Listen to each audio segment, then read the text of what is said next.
पूछो सवाल। Sir, bosons क्या होते हैं? मतलब इनका क्या तात्पर्य होता है? बोसोन्स क्या है? देखो, बोसोन के बारे में अभी तो फिलहाल ये पार्टिकल ट्रेंड में नहीं है।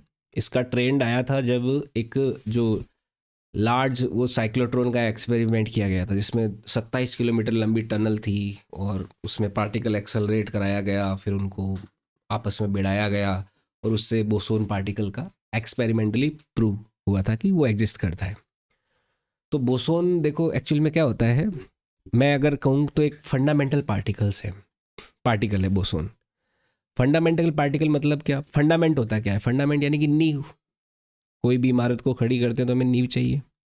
वैसे ही जितने भी आप एटम्स या जो भी ये मास देख रहे हो, ये जो एग्जिस्टेंस देख रहे हो, जिसको आप फील कर पा रहे हो, उसका एक फंडामेंटल कुछ पार्टिकल से वो मिलके बना हुआ है। उनको अपन फंडामेंटल पार्टिकल या एलिमेंट्री पार्टिकल्स बोलते हैं।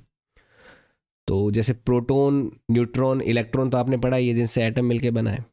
लेकिन जो मॉडर्न फिजिक्स की डिस्कवरीज है वो ये कहती है कि नहीं, इलेक्ट्रॉन भी कुछ पार्टिकल से मिलके बना है, प्रोटॉन भी कुछ सब पार्टिकल से मिलके बना है, और उन पार्टिकल्स को बोला गया एलिमेंट्री पार्टिकल्स।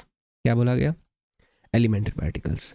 तो एलिमेंट्री पार्टिकल्स वो हैं जिनसे ये जो सब एटॉमिक पार्टिकल्स है वो बने हुए हैं, या फिर ये इंटरेक्टिव पार्टिकल्स भी होते हैं। इंटरेक्टिव पार्टिकल जैसे ग्रेविटेशन फोर्स है, तो दो ऑब्जेक्ट के बीच में ग्रेविटेशन फोर्स हमेशा लगता है। तो ऐसा कहा जाता है कि उनके बीच में कोई इंटरेक्टिव पार्टिकल है जिसको ग्रेविटोन बोला गया। अब अपन बोसोन पे आते हैं। देखो, बोसोन एक ऐसा पार्टिकल है जिसकी वजह से एक्चुअल में ये दुनिया दिख रही है अपन को। जैसे अपन एक्चुअल में ये जो मास एक्सपीरियंस कर रहे हैं ना, एक मास क्या है? एक इनर्शियल प्रॉपर्टी है। जितना ज़्यादा मास उतना ज़्यादा इनर्शिया। जैसे एक मोटा व्यक्ति, उसको उठने में ज़्यादा दिक्कत होती है क्योंकि इनर्शिया ज़्यादा हो जाता है उसके पास। एक ट्रक है भारी, उसको चलाना मुश्किल है तो रोकना ही मुश्किल है। तो ये जो उसके मोशन में जो चेंज जो एक्सपीरियंस किया जा रहा है, उस चेंज को रजिस्ट करने वाली प्रॉपर्टी क्या होती है? उसकी इनर्शिया होती है, जो उसके मोशन को रजिस्ट करे। यानी कि रुका हुआ है तो रुकने से चलाने को रजिस्ट करे, और चल रहा है तो उसको रोकने में रजिस्ट करे। वो प्रॉपर्टी क्या होती है? इनर्शिया होती है। अब ये इनर्शिया ही एक्चुअल में मास का दूसरा फॉर्म है। जितना ज़्यादा मास उतना ज़्यादा इनर्शिया। एक कोई व्यक्ति 100 किलो का है, एक कोई 500 किलो है, तो 500 किलो का व्यक्ति का ज़्यादा इनर्शिया होगा, 500 किलो के ऑब्जेक्ट का ज़्यादा इनर्शिया होगा कंपेयर टू 100 kg। अब देखो बोसोन क्या होता है, इसको एक बहुत ही सिंपल से भाषा में मैं आपको समझाता हूँ। जैसे आप अगर पानी में कभी स्विमिंग पूल में नहाए हो, तो स्विमिंग पूल में आपने चल के देखा है, आपको चलने में मुश्किल होता है। स्विमिंग पूल में जो पानी है वो फ्लूइड है। अगर मैं हवा में आपके चलने की बात करूं, तो हवा में भी तो क्या होता है? हवा भी क्या है? फ्लूइड है। तो हवा में चलना भी मुश्किल होता है, पर उतना नहीं जितना पानी में होता है। होता है नहीं होता? तो पानी में चलना थोड़ा आसान है, सॉरी, हवा में चलना थोड़ा आसान है, पानी में चलना मुश्किल है। अब आपको मैं बोलूं कि आपको किस में चलना है? एक हनी के स्विमिंग पूल में चलना है। जो शहद है उसका एक बहुत बड़ा स्विमिंग पूल है, उसमें आपको चलना है। तो आपको वहां पे चलने में और ज़्यादा इनर्शिया फील होगा ना? होगा या नहीं होगा? तो ये जो इनर्शिया है, आपको हवा में जब चल रहे हो तो आपके वो मास कैसा एक्सपीरियंस हो रहा है? अपना इनर्शिया जो है कम एक्सपीरियंस हो रहा है। पानी में ज़्यादा एक्सपीरियंस हो रहा है, तो आप हैवी फील करोगे ना चलते टाइम, और हनी में और ज़्यादा। तो आपका ये जो मास का एक्सपीरियंस है वो किस पे डिपेंड कर रहा है? सराउंडिंग लिक्विड पे कर रहा है ना। सराउंडिंग जिस फ्लूइड में आप, सराउंडिंग मीडियम में, जिस मीडियम में, उस पर डिपेंड कर रहा है how you are experiencing this mass. अब देखो बोसोन पार्टिकल क्या होते हैं।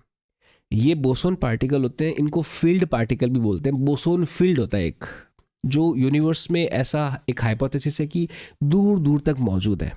हर जगह बोसोन फील्ड है ही है ना। ऐसी एक भी जगह नहीं है जहाँ पे बोसोन फील्ड ना हो।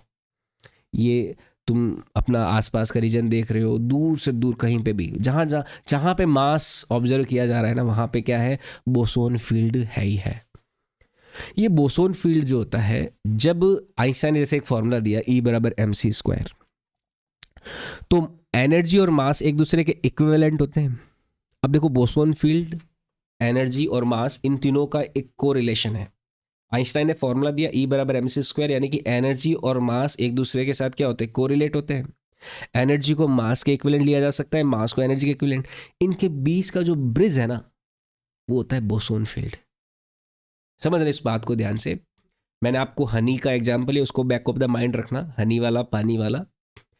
जैसे ही कोई एनर्जी वाइब्रेट होती है इस बोसोन फील्ड में, ये जो बोसोन फील्ड है, हर जगह बोसोन फील्ड है, इसमें कोई जब एनर्जी वाइब्रेट होती है, ऑसिलेट करती है एनर्जी, रुकी हुई एनर्जी नहीं, ऑसिलेटेड एनर्जी, तो वो ऑसिलेटेड एनर्जी में क्या होगा, जब भी ऑसिलेशन होता है वहाँ पे एक्सेलरेशन रिटार्डेशन होता है।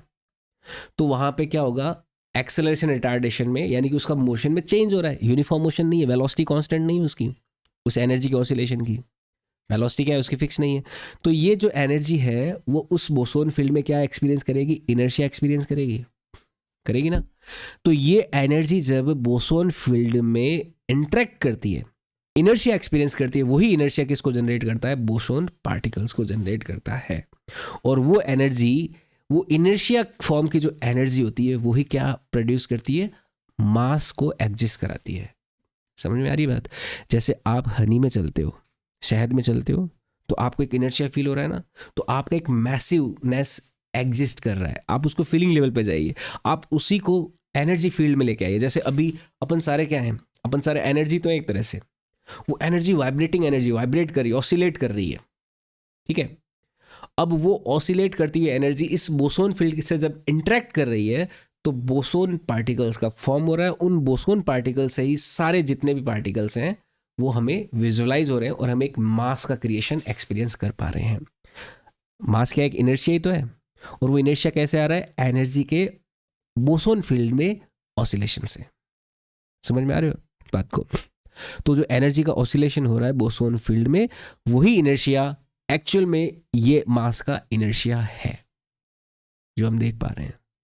तो ये होता है बोसोन फील्ड, और उस इंटरेक्शन के दौरान जिन पार्टिकल्स का क्रिएशन होता है वो क्या होते हैं, बोसोन पार्टिकल्स होते हैं। तो बोसोन पार्टिकल फंडामेंटल पार्टिकल है, हर जगह पाया जाता है, हमारे अंदर भी बहुत सारे बोसोन पार्टिकल्स हैं जिन, और वही बोसोन पार्टिकल्स क्या कर रहे हैं, इलेक्ट्रॉन प्रोटॉन न्यूट्रॉन बना रहे हैं, और इन इलेक्ट्रॉन प्रोटॉन न्यूट्रॉन से एटम बन रहा है। बोसोन पार्टिकल ही नहीं है, उसमें और भी कई तरह के पार्टिकल्स होते हैं, लगभग 17 तरह के 18 तरह के अभी तक जो डिस्कवर्ड हैं, एक्सपेरिमेंटली डिस्कवर्ड है। म्यूऑन्स होते हैं, न्यूऑन्स होते हैं, कई तरह के पार्टिकल्स होते हैं। इसमें से बोसोन जो है इसको गॉड पार्टिकल बोला गया है।